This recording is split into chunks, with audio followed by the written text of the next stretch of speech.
오늘 우리에게 주시는 하나님의 말씀은 룻기서 2장 8절부터 12절까지의 말씀, 우리 함께 찾아서 봉독하여 듣도록 하겠습니다. 룻기 2장 8에서 12절 말씀. 보아스가 룻에게 이르되 내 딸아 들으라. 이삭을 주우러 다른 밭으로 가지 말며 여기서 떠나지 말고 나의 소녀들과 함께 있으라. 그들이 베는 밭을 보고 그들을 따르라.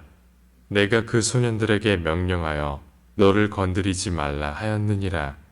목이 마르거든 그릇에 가서 소년들이 길어온 것을 마실지니라 하는지라. 룻이 엎드려 얼굴을 땅에 대고 절하며 그에게 이르되 나는 이방 여인이거늘 당신이 어찌하여 내게 은혜를 베푸시며 나를 돌보시나이까 하니, 보아스가 그에게 대답하여 이르되 내 남편이 죽은 후로 내가 시어머니에게 행한 모든 것과 내 부모와 고국을 떠나 전에 알지 못하던 백성에게로 온 일이 내게 분명히 알려졌느니라. 여호와께서 내가 행한 일에 보답하시기를 원하며 이스라엘의 하나님 여호와께서 그의 날개 아래에 보호를 받으러 온 내게 온전한 상 주시기를 원하노라 하는지라. 아멘. 아멘, 아멘, 할렐루야. 이번 주에 이제 계속적인 비 소식이 시작되고 있더라고요. 7월달 어쨌든 여름이 본격적으로 시작됩니다.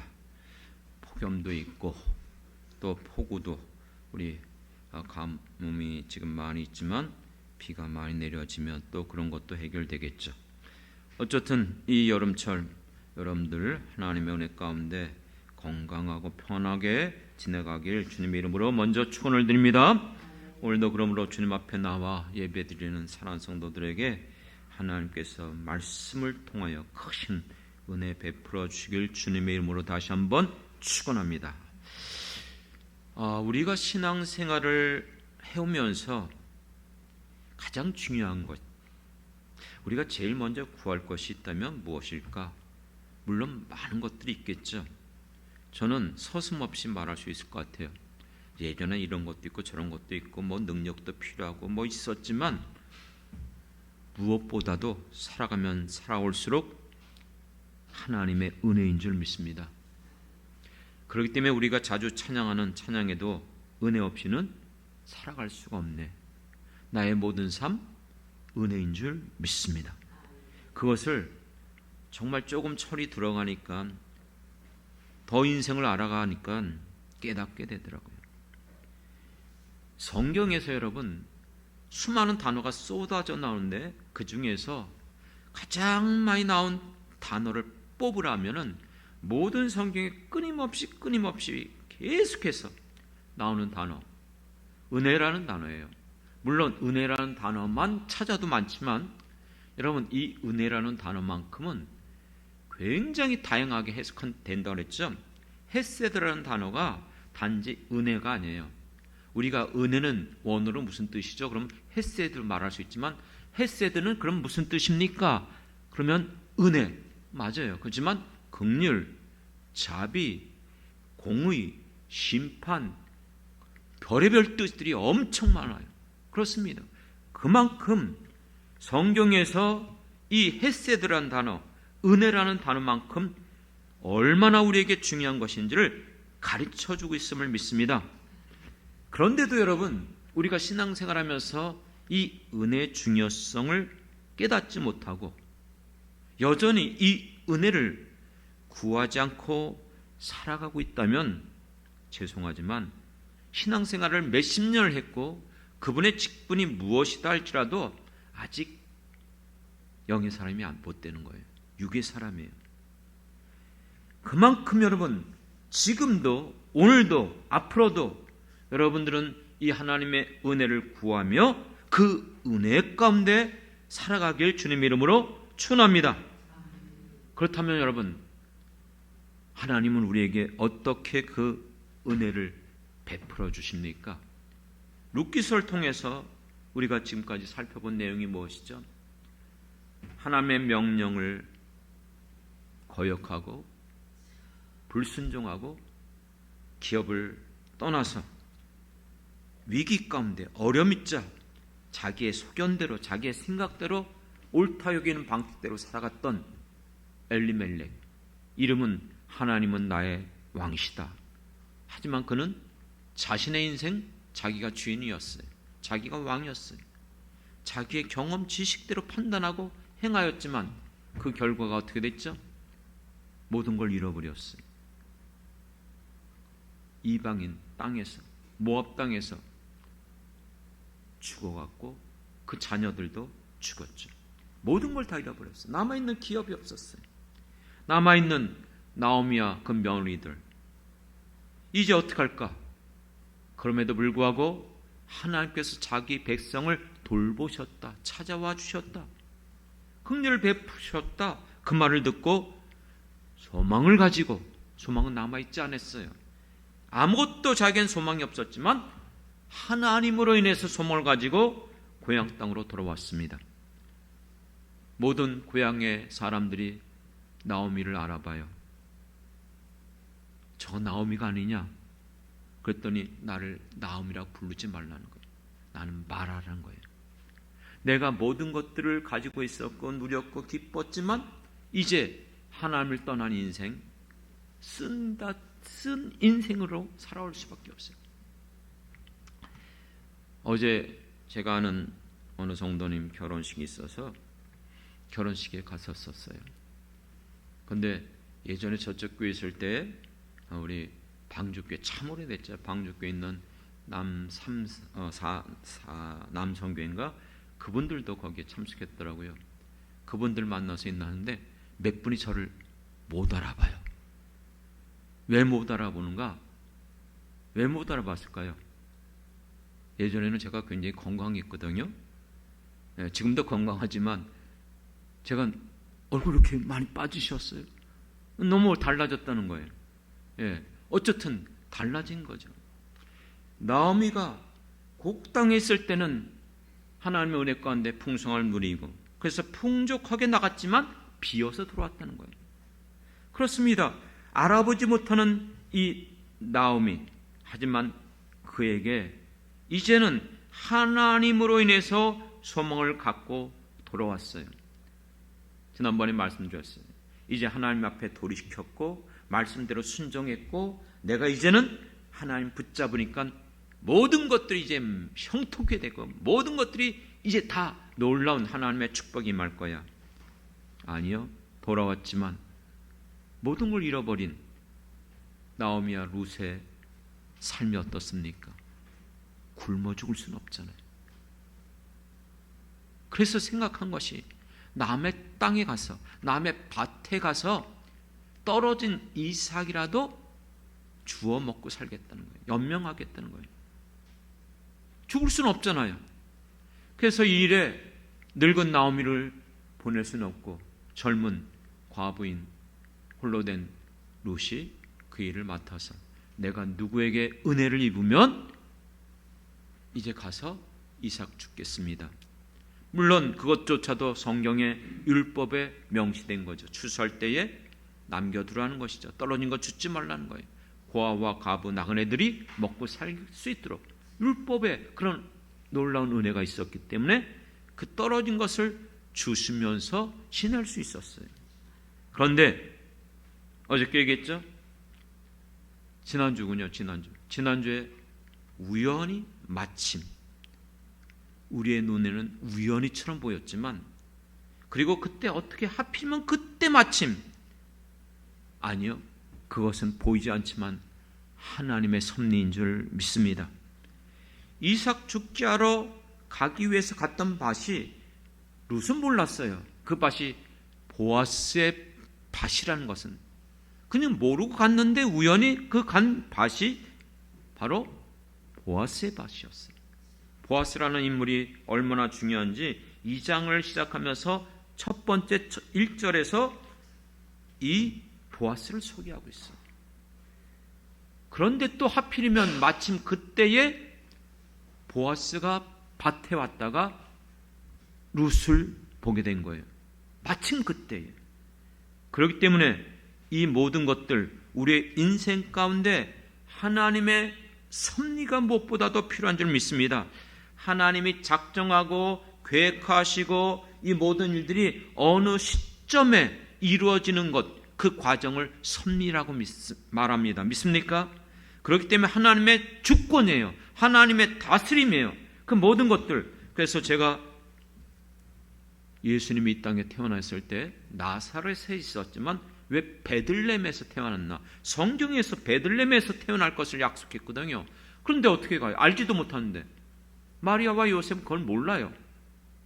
그런데 하나님께서 황제의 이 칙령을 통해서 모든 호구조사를 하게 만들었어요. 그래서 어쩔 수 없이 요셉과 마리아가 고향 땅 베들레헴으로 돌아갔던 거예요. 그런데 또 마침 그때 임신 중이었고 또 산기가 다 이제 차서 갔던 날 그때에 그곳에서 출산하게 된 거예요. 이걸 누가 이루었죠? 누구도 못해요. 하나님의 섭리인 줄 믿습니다. 여러분의 인생 가운데 하나님의 허락되지 않은 것도 없어요. 참새 한 마리조차도 하나님의 허락함이 없이는 땅에 떨어지지 않는 것을 믿으시기 바랍니다. 그렇습니다. 우연히 마침 바로 보아스의 밭에 갔었고 보아스가 이 룻을 만나게 된 거예요. 그러면 이 보아스가 룻에게 어떻게 대하여 주었습니까? 5절 6절에 보면은요, 거기에 있는 추수하는 일꾼들에게 물어봐요. 저가 누구 소녀냐?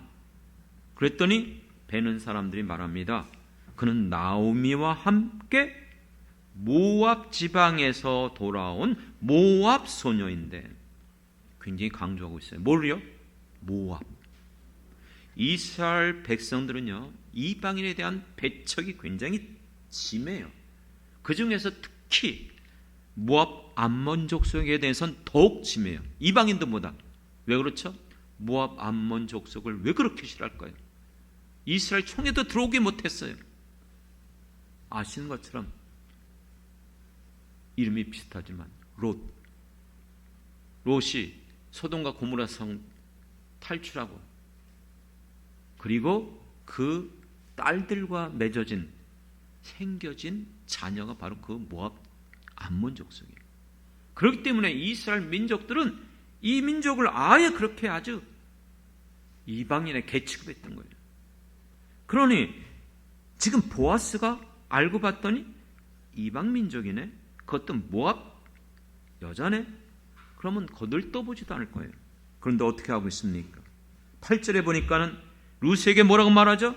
내 딸아 들으라, 이삭을 주르러 다른 데로 가지 말라는 거예요. 다른 밭으로 가지 말고 여기서 떠나지 말고 주우라는 거예요. 자기 밭에서 이삭 죽기를 허락해줘요. 다른 데 갈 필요 없다는 거예요. 나에게 오라는 거예요. 그러면서 9절에 보면은 그 일하는 소년들, 다시 말하면 청년들이죠, 일꾼들에게 명령합니다. 너희들 저 룻 건들지 마. 보호해줍니다. 건들지 말라고 합니다. 그리고 목이 마르면 물이 귀한 곳이잖아요. 그럼 물을 떠다 놓은 건 누가 떠나왔어요? 일꾼들 자기가 떠나왔는데 물을 달라면 주겠습니까? 안 주죠. 그런데 목이 마르거든 소년들에게 길어온 것을 가서 마시라는 거예요. 물 마실 것도 허락해 줬어요. 보호해주고 기갈이 정말 데워져서 물을 못 먹으면 일하기 어렵잖아요. 물도 마시겠어요. 그리고 14절에 가보면 식사할 때, 왜요? 점심때가 됐잖아요. 식사할 때 보아스가 룻에게 말합니다. 이리로 와라는 거예요. 내가 준비한 이 떡을 먹으라는 거예요. 그리고 그 떡 조각을 초에 찍으라. 여러분, 떡만 먹는 게 아니에요. 거기에 맛있는 아주 귀한 그것을 같이 먹게 만드는 거예요. 그리고 뭐라고 말합니까? 볶은 곡식을 주면서 그냥 그 추수해서 먹는 게 아니고 볶아 먹는 거예요. 아주 맛있게. 그거를 어떻게 줬다? 14절 하반절에 보니까 배불리 먹고 남았더라. 풍성하게 줬어요. 예전에 어느 집을 가보면 집은 반찬을 요만큼씩만 내놔요. 아니 더 먹고 싶은데 더 안 주니까 먹을 수가 없잖아요. 아 참 그렇다고 또 체면 있지 더 달라고 하기도 그렇고. 근데 어느 집을 가보면 우리 한국적인 굉장히 많이 주죠. 이 사람마다 그 분위기가 다르더라고요. 그런데 지금 이방 여인이에요. 모압 여인이에요. 그런데도 불구하고 이렇게까지 이렇게 대단해요. 그리고 이제 또 식사 후에 이삭 죽게 하러 일어날 때 15절 명령을 해요. 소년들에게 그에게 곡식 단 사이에서 죽게 하라는 거예요. 이게 무슨 말이죠? 자, 여기에서 단을 추수하고 여기 있는 사람의 단을 해요. 그러면 그 곡식 단 사이에 떨어지는 게 더 많죠. 거기를 누가 차지하느냐에 따라서 많이 거둘 수 있다는 거예요. 그러니까 그 사이에 죽는 것에 대해서 절로 가. 왜 방해해? 이렇게 하지 말라는 거예요. 매몰차게 내몰지 말라는 거예요. 그런데 더 대단해요. 16절. 그를 위하여 곡식 다발을 추수하다가 일부러 어떻게 하라? 조금씩 뽑아서 그냥 놔두라는 거예요. 야, 이렇게까지 배려를 해줘요? 그리고 꾸짖지 말라. 전혀 거기에 대해서 뭐라고 말하지 말라는 거예요. 17절 결과를 봅시다. 룻이 밭에서 저녁까지 주웠어요. 이삭 죽게 하는 거예요. 연명하는 거예요. 빌어먹고 살아가는 것인데 놀랍게도 17절 그 주운 것을 보니까 보리가 어떻게 됐다? 한 에바가 됐다. 에바가 뭘까요? 측량 무게를 재는 건데 오늘날로 말하면 22리터입니다. 쌀 한 가마가 큰 거 말고 보통이 뭐예요? 10kg. 그 다음에 20kg. 여러분 20kg면 지금 나오미와 룻이 한 달 내내 먹고도 남아요. 그걸 하루 만에 여러분 거둔 거예요. 아니 보아스가 왜 이 이방 모압 여인을 이렇게 선대했을까? 선대라는 말은 자비와 긍휼을 베풀어 준다는 말이에요. 이 말의 뜻이 여러분 이해하기가 어려워요. 그래서 예전에 이 룻기서 제가 한창 공부할 때에 미국의 아주 유명한 이름을 말한다면 그 교회도 알고 그 목사님 이름도 아는 유명한 분이에요. 그분이 이 룻기서를 설교하는데 룻과 보아스의 아름다운 로맨스, 사랑 이야기로 하더라고요. 그런데 이것이 정말 룻과 보아스의 그와 같은 사랑일까요? 그런데 여러분 그건 조금 넌센스예요. 왜냐하면 본문을 통해서 우리가 살펴봐야 그것을 알 수가 있어요. 분명히 시작하면서 아까 8절에 뭐라고 그랬죠? 내 딸아 그랬어요. 그러면 나이가 지금 보아스는 청년이 아니에요. 장년이 아니에요. 노인이 다 됐어요.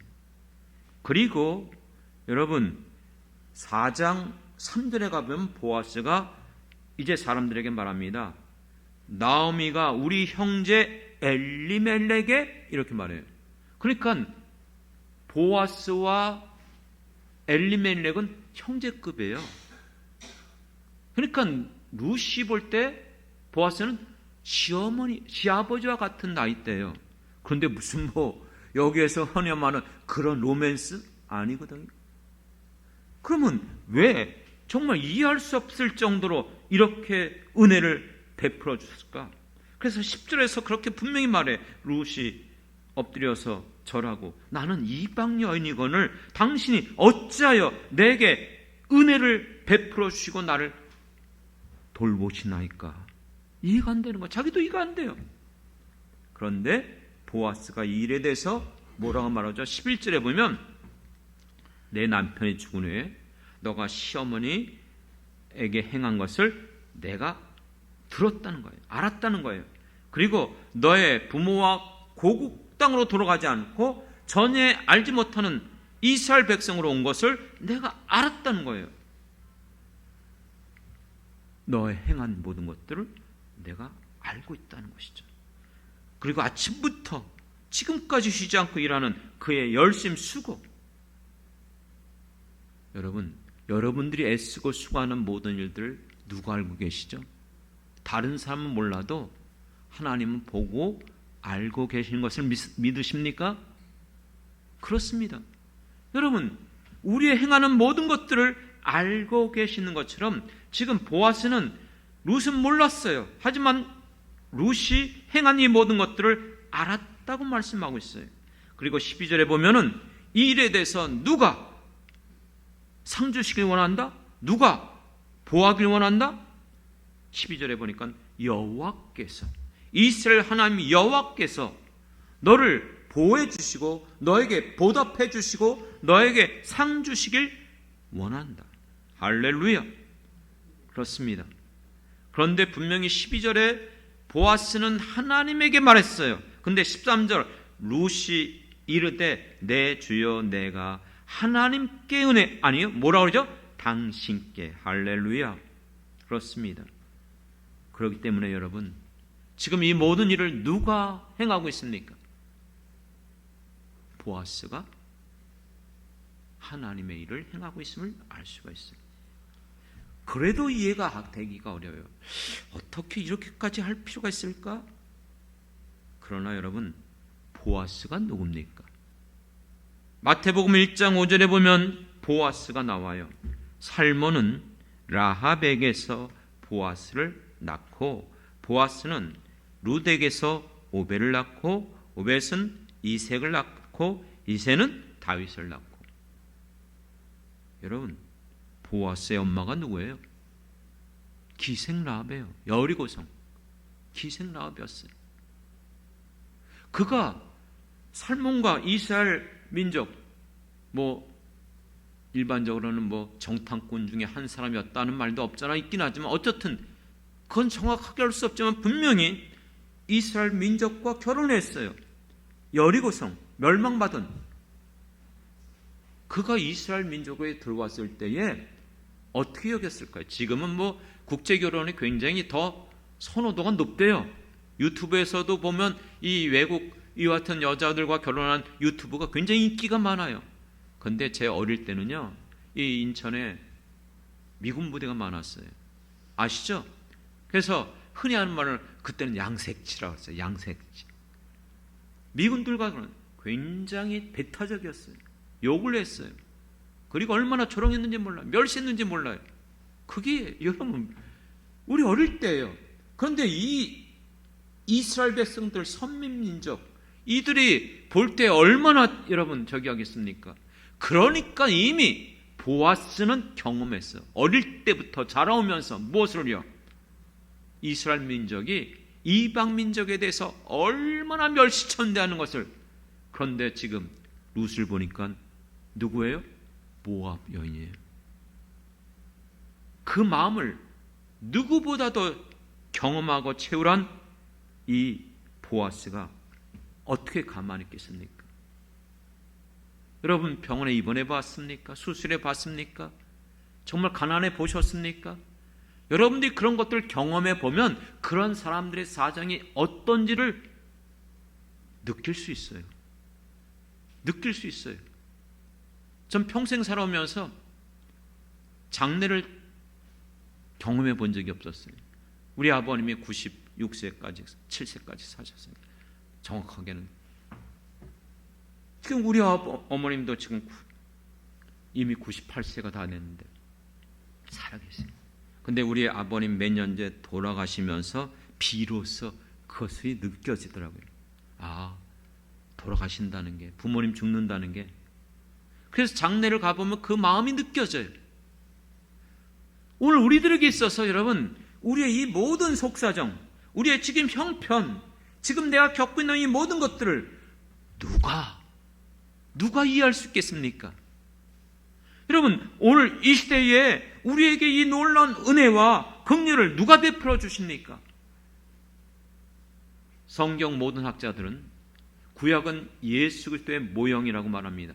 예표라고 말해요. 다윗도 마찬가지고 모세도 마찬가지고 이 보아스도 마찬가지예요. 보아스는 예수님의 모형의 인물입니다. 무슨 뜻일까요?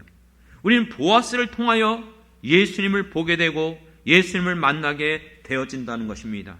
빌립보서 2장에 보면 너희 안에 이 마음을 품으라 곧 그리스도의 마음이니 예수 그리스도의 마음이니 그는 본체 하나님과 동등한 분이었어요. 하나님이셨어요. 그 하나님이 어떻게 오셨죠? 자기를 비워서 종의 형체로 인간의 모양으로 이 땅에 오셔서 죽기까지 우리를 위하여 모든 것 베풀어 주신 줄 믿습니다.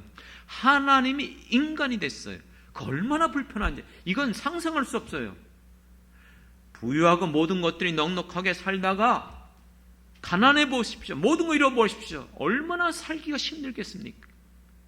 예전에 제가 서울에 있는 교회 부교육자로 있을 때 우리 청년들과 학생들을 데리고 CCC 연합수련회 몽산포 저쪽 서해 그쪽으로 갔었어요. 근데 우리 여학생들이 밥을 안 먹는 거예요. 왜 안 먹지? 배고플 텐데. 이유가 뭔가 했더니 화장실 가기 싫다는 거예요. 왜냐하면 연합집회로 하다니까 몇만 명이 모여서 거기 몽산포 해수욕장을 전체를 빌려서 했었거든요. 화장실이 그때는 어디 있어요? 그러니까 간이 화장실을 만든 거예요. 그래서 쉽게 말하면 푸세식이에요.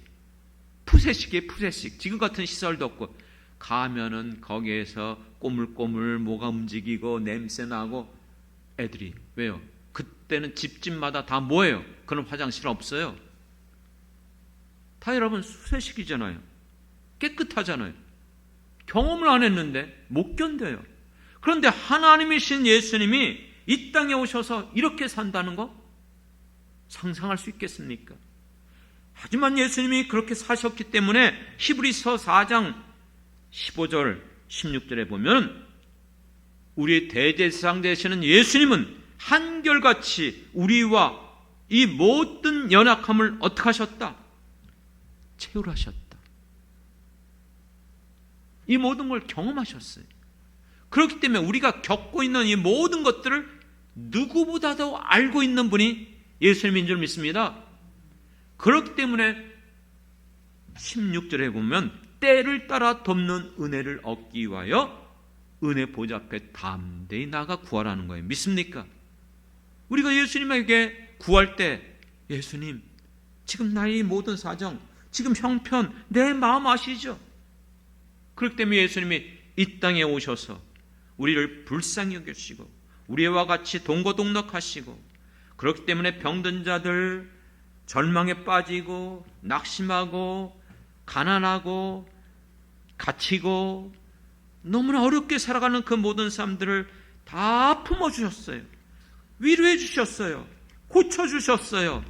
그 문제를 해결해 주셨어요. 믿습니까? 그렇기 때문에 오늘 우리들에게 있어서 우리를 돕는 자 예수 그리스도밖에 없음을 믿습니다. 사랑하는 성도 여러분, 그렇기 때문에 오늘 우리들에게 이 보아스가 저렇게까지 할 수 있을까? 그것은 우리는 예수 그리스도를 통해서 그 불가항력적인 언제나 변함없이 끊임없이 내가 부족해도 내가 실수해도 내가 잘못하고 내가 죄를 범해도 여전히 예수님의 십자가의 사랑으로 품어주시고 다시 한번 내가 회개하고 돌이키면 용서해 주시고 깨끗게 하시고 주님 앞에 나갈 수 있는 길을 열어주시는 분이 우리 주 하나님이시며 예수님이신 줄 믿습니다. 그런데 지금 예수님은 이 땅에 안 계세요. 이 땅에 계실 때 그렇게 행하셨지만 이 땅에는 이제 계시지 않잖아요. 요즘 이제 사도행전을 살펴보는데 예수님께서 부활하시고 40일 동안 함께 계시다가 승천하시고 하늘에 올라가셨어요. 이제는 이 땅에 계시잖아요. 하나님 우편에 앉아 계세요. 그러면 어떻게 직접 우리들에게 이렇게 은혜를 베풀고 돕고 우리에게 이 모든 것들을 허락해 줄 수 있습니까? 예전에는 제가 조금 오해를 했어요. 그래서 하나님이 도와주시기 때문에 누구에게 도움을 청할 필요도 없어. 누구에게 가서 그래서 저는 오직 하나님 정말 미련하게 그러다 보니까 고생도 더 많이 했어요. 그런데 지나가면서 보니까는 하나님의 방식 우리의 생각과 다르구나. 여러분 룻기서에서는 계속 살펴보겠지만 강력한 하나님의 기적 표적 역사 한 번도 없어요. 여기는 기적의 책이 아니에요. 표적이 안 일어나요. 그렇지만 보이지 않지만 하나님의 살아계심, 하나님의 능력, 하나님의 은혜가 매 장마다 쏟아져 나옵니다. 어떻게 해요? 하나님이 사람들 통해서 역사하십니다. 믿습니까? 그렇습니다. 그렇기 때문에 오늘 우리가 이 땅에 살아가면서 물론 때에 따라서는 강력한 하나님의 그 표적과 능력이 지금도 일어나는 것은 사실이지만 그거는 너무 일시적이고 제한적이에요. 우리의 일반적인 모든 삶 가운데 날마다 살아가면서 때마다 시마다 우리에게 어떻게 그 은혜를 베풀어 주시는가? 우리가 살아가는 우리의 삶 가운데 만나는 모든 사람들 통해서 믿는 자들 뿐만 아니라 심지어는 믿지 않는 사람들을 통해서도 역사하시고 그들을 사용하시는 이가 우리 주 하나님이신 줄 믿습니다. 믿습니까? 그렇습니다. 그렇기 때문에 지금까지 살아오면서 돌이켜보면 때마다 시마다 하나님은 사람들을 만나게 하셨어요. 그들을 통하여 하나님의 사랑과 은혜를 베풀어 주셨어요. 신학대학원을 다닐 때마다 3년 동안 제가 한 번도 쉬지 않고 그 대학원 등록금 참 우리가 감당할 수 없었어요. 하나님께서 다 해결해 주셨어요. 어떻게 해요? 하나님께서 하늘에서 어느 날 갑자기 뚝 떨어져서 집 앞에 등록금이 생겼습니까? 아니요. 정말 많은 사람들을 통해서 생각지 못한 분들을 통해서 정말 그 등록금들을 제공해 주었어요. 교회를 개척해 오면서 그리고 여기까지 이전해 오면서 지금까지도 하나님께서 그런 방식으로 일하셨고 지금도 오늘도 사랑하는 성도들을 통하여서 우리가 함께 교회가 세워지는 일에 우리가 함께 서로 이렇게 쓰임받고 서로 은혜를 돕고 베풀어 주고 주님이 그것을 사용하고 계심을 믿습니다. 사랑하는 성도 여러분, 그렇기 때문에 오늘 우리의 인생 가운데 여러분은 이와 같은 보아스들을 만나길 바랍니다. 아니, 더 나가서 거꾸로 얘기할게요. 이와 같은 보아스를 우리가 만나야 되지만 더 하나님 기뻐하는 게 뭔지 아십니까? 내가 보아스의 역할을 하는 거예요. 맞죠? 내가 다른 사람에게 이런 역할을 한다면 더욱 하나님이 기뻐하실 것을 믿습니다. 이제 말씀을 맺히려고 합니다. 사사시대에 왜 가뭄이 일어났죠? 말씀드렸잖아요. 사사시대는 특이한 시대예요. 자연 현상으로 가뭄이 일어난 게 아니에요. 사사기 2장 11절 12절에 보면 너희들이 여호와 목전에서 악을 행하고 바알을 섬기며 애굽 땅에서 인도해 내신 그 하나님 여호와를 버리고 다른 신 곧 그들의 주위에 있는 다른 백성들의 신을 따라갔다는 것이에요. 그러므로 하나님이 진노하셨다는 거예요. 그렇기 때문에 사사기에서 하나님을 떠났을 때에 하나님은 그들을 징계하시는 방식이 가뭄과 기근과 전염병과 심지어는 전쟁을 일으켰어요. 그렇습니다. 그렇기 때문에 솔로몬이 성전을 짓고 나서 하나님 앞에 기도할 때 구한 것이 무엇인지 아십니까? 역대하 6장에 보면 세 가지를 구했지만 그 중에 하나가 이 땅에 기근이나 전염병이나 곡식이 시들고 깐부기가 나고 메뚜기나 황충이 날 때에 그리고 전염병이 돌 때에 무슨 질병이 일어날 때에 내 백성이 이스라엘 백성들이 그 마음에 이 재앙과 고통을 깨닫고 성전을 향하여 손을 들고 기도를 할 때에 하나님이 들어주시옵소서. 그럴 때에 하나님께서 역대하 그 다음 7장에 보면 밤에 여호와께서 솔로몬에게 나타나서 이렇게 말씀하셨어요. 내가 하늘을 닫고 비를 내리지 아니하고 메뚜기나 토선을 먹게 하고 전염병이 유행할 때에 내 이름으로 일컫는 내 백성들이 악한 길을 떠나 스스로 낮추고 기도하고 내 얼굴을 찾으면 하늘에서 듣고 그들의 죄를 사하고 그들의 땅을 고칠지라. 이제 이곳에서 하는 기도에 내가 눈을 들어 귀를 기울이라. 할렐루야. 그렇습니다.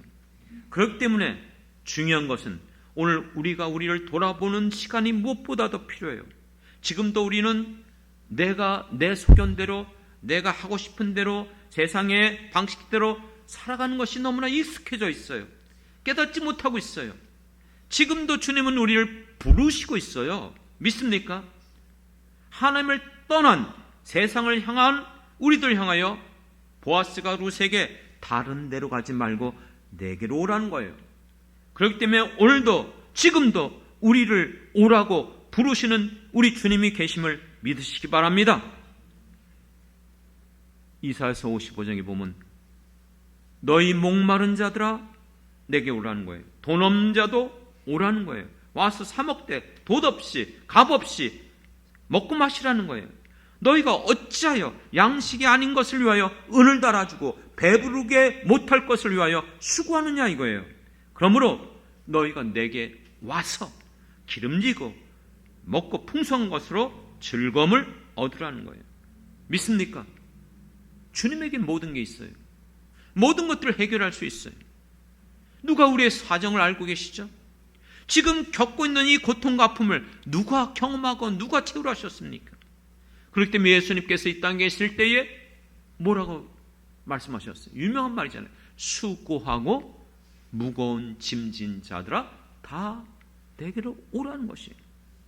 그렇기 때문에 지금도 하나님은 자기를 찾고 구하는 자들에게 만나 주시고 응답하여 주시는 우리 하나님이신 줄 믿습니다. 그렇기 때문에 여러분 때를 따라 돕는 은혜를 얻기 위하여 다른 데로 가지 마십시오. 오직 주님 앞에 나오십시오. 우리의 생명의 주가 되시는 하나님, 그분은 전능하신 하나님, 못할 것이 없는 하나님, 우리를 너무나 사랑하셔서 직접 인간의 몸으로 오셨고 우리의 모든 연약함을 다 경험하고 체결하신 그분께서 오늘도 사실 이 말씀을 통해서 우리에게 지금 외치시고 있는 거예요. 다른 데 가지 말라는 거예요. 세상으로 나가지 말라는 거예요. 내게로 오라는 거예요. 내가 너희들을 도와주겠다는 거예요. 내가 너희들에게 은혜를 베풀어 주겠다는 것이에요. 믿습니까? 그렇기 때문에 사랑하는 성도 여러분, 왜 우리가 이 은혜를 누리지 못하죠? 분명히 말씀하셨어요. 구하라, 찾으라, 문을 두드리라. 얻지 못하면 왜요? 구하지 않고 있기 때문에. 왜 찾지 못하고 있습니까? 안 찾는데 어떻게 찾을 수 있어요? 문을 두드리지 않는데 문이 어떻게 열리겠습니까? 사랑하는 성도 여러분, 그렇기 때문에 지금도 이처럼 은혜 베풀어 주시길 원하시는 분이 우리 주님이신 줄 믿습니다. 그렇기 때문에 여러분이 어떤 문제가 있다 할지라도 능히 이루실 주님을 바라보며 간절하게 구하시길 바랍니다. 지난 금요일 사도행전 1장을 마무리하면서 예수님의 약속, 몇 날 못 돼서 성령을 너에게 부어줄 것이라는 거예요. 떠나지 말고 구하라 했어요. 그래서 마가의 다락방에서 120명의 그 성도가 뭐에 힘썼죠? 기도에 힘썼어요. 개인 기도가 아니에요. 합심 기도예요. 통성 기도예요. 그 기도는 이렇게 표현했어요. 더불어라는 것, 다 함께 예외함이 없이 기도하는 일에 여러분 빠지면 안 돼요. 우리 모두가, 그리고 다음에 나온 말은 마음을 같이하여 기도하는데 생각이 다르면 안 돼요. 그건 목사님 생각이죠. 지금 세상이 어떤데, 내가 지금 당장 굶어 죽게 됐는데 이 문제 해결하지 방법이 없는데 그럼 해결할 수 있어요? 그렇다고 못하잖아요. 기도하라 할 땐 딴 마음 가지면 안 돼요. 기도한 것, 절대적인 순종, 그게 필요해요. 그리고 오로지 기도에 힘쓰느라. 이게 세 가지였어요. 더불어 마음을 같이하여 오로지 기도에 힘썼다. 그럴 때마다, 초대교회 위기가 올 때마다, 문제가 일어날 때마다 성도들이 함께 합심하여 기도할 때 강력한 성령의 부흥의 역사가 일어나게 된 줄 믿습니다. 사랑하는 성도 여러분, 이 시대가 하나님 역사가 안 한다고요? 아니요. 하나님은 주무시지도 않아요. 졸지도 않아요. 지금도 얼마든지 역사하고 계시는 이가 하나님인 줄 믿습니다. 어느 때보다도 지금 우리 선조들 때보다도 더 믿음으로 나가 이 마지막 말세지만 우리에게 맡겨주신 사명 감당하기 위하여, 우리의 가정, 내게 맡겨주신 모든 것들 감당하기 위하여 어떤 때보다도 이 은혜가 필요한 줄 믿습니다. 다른 데로 가지 마십시오. 세상으로 나가지 마십시오. 세상 붙잡지 마십시오. 모든 것은 하나님의 손에 있음을 믿습니다. 내게로 오라 말씀하여 주셨습니다. 날마다 주님 앞에 더욱더 믿음으로 나가 여러분들이 끝까지 흔들리지 않고 낙심하지 말고 끝까지 믿음으로 기도할 때에 약속하신 대로, 말씀하신 대로 하나님은 우리에게 때마다 시마다 이 놀라운 은혜를 베풀어 주실 줄 믿습니다. 끝까지 이 믿음으로 승리하며 함께 살아가는 저와 여러분이 되길 주님의 이름으로 축원합니다. 기도하겠습니다. 하나님 아버지, 우리가 어디에서 이 은혜를 구할 것인가 분명히 깨닫게 도와주시옵소서. 은혜는 주님으로부터 오는 것인 줄 믿습니다. 이렇게까지 우리를 불쌍히 여기고 이렇게까지 우리의 몸으로 오셔서 우리가 겪는 모든 우리의 이 연약함을 아시는 주님, 그러므로 오늘도 우리에게 이 놀라운 은혜와 긍휼과 자비를 베풀어 주시는 줄 믿습니다. 이제 이 놀라운 은혜를 받아 싸우니 오늘 이 시대에 귀한 하나님의 사람들을 만나게 하시고 더 나아가 우리도 그 같은 보아스의 역할을 감당하게 도와주시옵소서. 그러므로 이 마지막 시대 때에 하나님의 사람들로 인해서 이 땅에 하나님의 나라가 천국이 있음을 드러내게 도와주시옵소서. 이 시간 특별히 사랑하는 성도들 위하여 기도합니다. 저들의 형편, 사정 다 알고 계신 하나님, 불쌍히 여겨 주옵소서. 긍휼과 자비와 은혜를 부어 주시옵소서. 그들의 가정의 문제, 직장의 문제, 자녀들의 문제, 직장의 문제뿐만 아니라 진료의 문제, 어떤 문제를 할지라도 모든 것 능히 이루실 주님이 우리의 구세주가 되시는 줄 믿습니다. 저들이 주님 앞에 나와 믿음으로 반응하고 구할 수 있도록 성령여 담대함 주시옵소서. 믿음에 믿음을 더하여 주시옵소서. 기도의 능력 주시고 기도의 영을 물붓듯 부어주셔서 모든 일에 기도에는 이런 유가 일어나지 않는다고 했사오니 기도에 힘쓰게 도와주시옵시고 아무것도 염려하지 말고 모든 일에 기도와 간구로 감사함으로 하나님 앞에 부르짖는 우리 모든 성도들 되게 도와주셔서 이 시대 가운데도 강력한 하나님의 살아계심이 우리 모든 성도들에게 우리 영창교회 임하여 주시옵소서. 감사드리고 예수님의 이름으로 기도드렸습니다. 아멘.